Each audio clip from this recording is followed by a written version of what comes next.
It started with a mailbox. Jordan had just bought his first home, a modest place in a quiet neighborhood where everything looked a little too perfect. Every lawn manicured, every house painted in shades of beige, and every mailbox an identical dull gray. Jordan wanted just a splash of personality, so he painted his mailbox navy blue. Dark, classy, nothing wild. A week later, a letter arrived. Violation notice, non-compliant mailbox color, $200 fine. Jordan laughed at first, thinking it was a joke. It wasn't. Then came the second letter, a warning for leaving his trash bins visible for more than 30 minutes after pickup. Then another, about the length of his grass. That's when Jordan realized he hadn't moved into a neighborhood. He'd walked into a suburban dictatorship ruled by an HOA president named Cheryl, who seemed to treat the community like her personal kingdom. Cheryl wasn't elected recently. No one could even remember the last vote.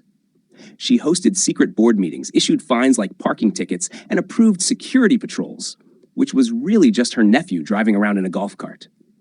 Jordan found out the HOA collected over $80,000 last year from dues and fines alone. Half of that gone to administrative expenses. He started asking questions. That's when the real heat began. Cheryl called him combative, tried to ban him from meetings, and even suggested he was a danger to the peace of the community.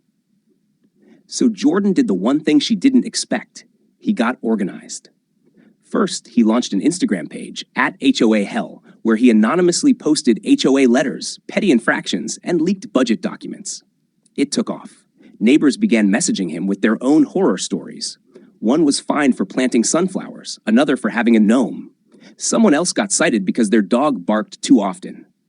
Within 2 months, Jordan had half the neighborhood behind him. He found an attorney, dug into the HOA bylaws, and discovered they'd skipped elections for years.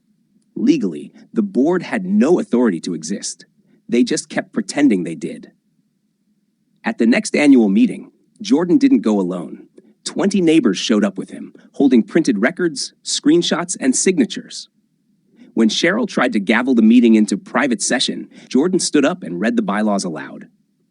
The room exploded.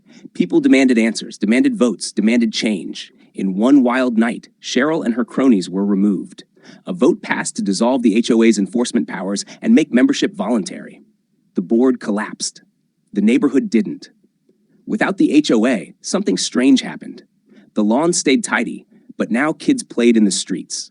People helped each other paint fences, shared tools, and even planted flowers without fear of being fined. They formed a simple group chat to stay connected. No bylaws, no bureaucracy. Jordan still lives there. His mailbox is still blue. And now there's a flamingo next to it, just because he can. He says the real community didn't begin until they defunded the HOA.